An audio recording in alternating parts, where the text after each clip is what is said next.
So hey guys welcome back to my new video. So आजको भिडियोमा तपाईँहरूलाई स्वागत छ गाइस। आई होप कि सबैजना सन्चै आरामै हुनुहुन्छ होला। म पनि एकदमै सन्चै आरामै छु। सो गाइस आजको भिडियोमा म तपाईँहरूलाई गियर वा नन गियर साइकलमा डिस्क भएको साइकलमा डिस्क प्याड कसरी हाल्ने म त्यो तपाईँहरूलाई बताउनेवाला छु। सो भिडियोमा बनिरहनु होला र नयाँ हुनुहुन्छ भने मेरो च्यानललाई सब्सक्राइब गरिदिनु होला गाइस।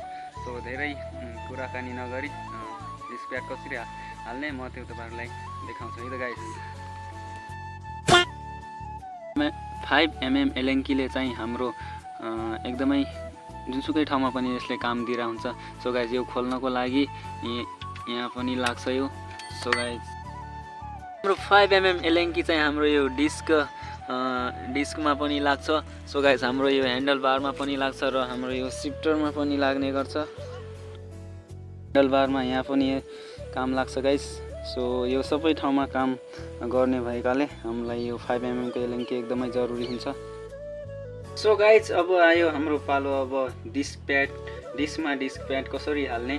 सो सबभन्दा मेन पार्ट चाहिँ हाम्रो यो 5mm एलेङ्की रहेको हुन्छ। सो गाइज हामीले डिस्क खोल्दाखेरि हामीलाई 5mm को एलेङ्की चाहिन्छ। सो यो तपाईँहरू बजारमा किन्नु होला। सो यो नभए काम हुँदैन। सो सबभन्दा पहिले चाहिँ हामीले डिस्कलाई यो 5mm एलेङ्कीले यहाँ खोल्नु पर्ने हुन्छ यो स्क्रु। सो गाइस यसलाई खोलिहालौँ हैन। सो गाइस मैले यसलाई खोलिसकेँ। अब यो यसरी खुलेको हुन्छ गाइस। सो यो भइहाल्यो। सो हाम्रो डिस्क प्याड चाहिँ यो रहेको छ। सो यो डिस्क प्याड। सो गाइस यो डिस्क प्याड हाल्दाखेरि हामीले यस्तो मिलाएर हाल्नुपर्ने हुन्छ। यो हेर्न सक्नुहुन्छ तपाईँ। सो यो भइहाल्यो। सो यसलाई यसरी बसाउनु पर्ने हुन्छ। सो अर्को डिस्क प्याडलाई चाहिँ हामीले यो वाला पार्टमा हाल्नुपर्ने हुन्छ गाइस। सो यसलाई यसरी बसाउने। सो यसमा चाहिँ एउटा सानो क्लिप लागेको हुन्छ। सो गाइस यो हेर्न सक्नुहुन्छ।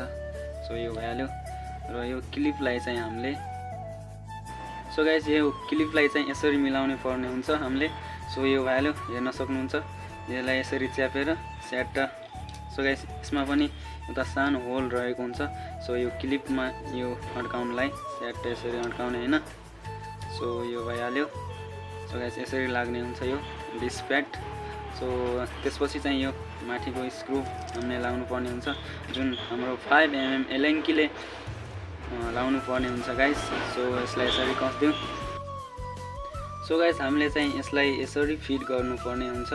सो मैले फेरि यसलाई खोलेर तपाईँहरू बुझ्नु भएन भने म यसलाई फेरि खोलेर मैले तपाईँहरूलाई देखाउने कोसिस गरिरहेको छु। सो गाइस यो यसमा फिट भएको हुन्छ। सो गाइस यसलाई यसरी हाल्नुपर्ने हुन्छ हामीले। सो यो भित्र सो गाइस यो क्लिपलाई चाहिँ हामीले यो होलमा हाल्नुपर्ने हुन्छ जस कारण यसको एकदमै फिक्स पोजिसन लिन सक्छ यसले। सो यसलाई होलमा हालेर सेट मिलाउनु पर्ने हुन्छ गाइस बिस्तारै बिस्तारै। सो हेर्न सक्नुहुन्छ। सो गाइस यो डिस्क हाम्रो यसरी मिलेको हुन्छ।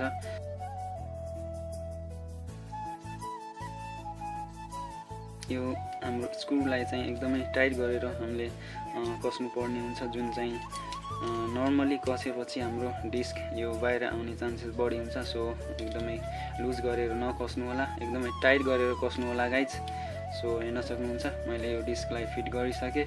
सो गाइस तपाईँ पनि आफ्नो साइकलमा डिस्क प्याड हाल्न चाहनुहुन्छ भने हाम्रो कुनै पनि यो नर्मल साइकल स्टोरमा त पाइँदैन। सो गाइस हामीले गियर वा नन गियर साइकल पाउने स्टोरमा चाहिँ हामीले गएर यो पर्चेस गर्नुपर्ने हुन्छ जुन चाहिँ 2 या 250 को प्राइसमा यो आउने गर्छ।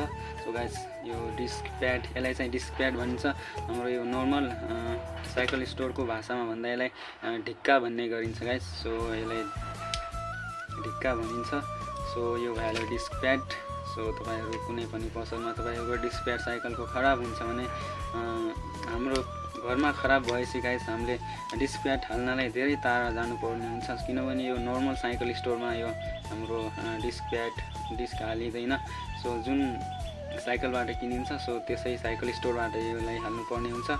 सो गाइज त्यसको लागि चाहिँ मैले तपाईँहरूलाई एकदमै सजिलो होस् भनेर सो घरमै सबभन्दा मेन चाहिँ यो 5mm एलेङ्कीको एकदमै जरुरी हुन्छ गाइस। सो यो भएपछि तपाईहरु घरमै आफैले यसलाई डिस्क प्याडलाई पर्चेस गरेर आफ्नो घरमै यसलाई बनाउन सक्नुहुन्छ।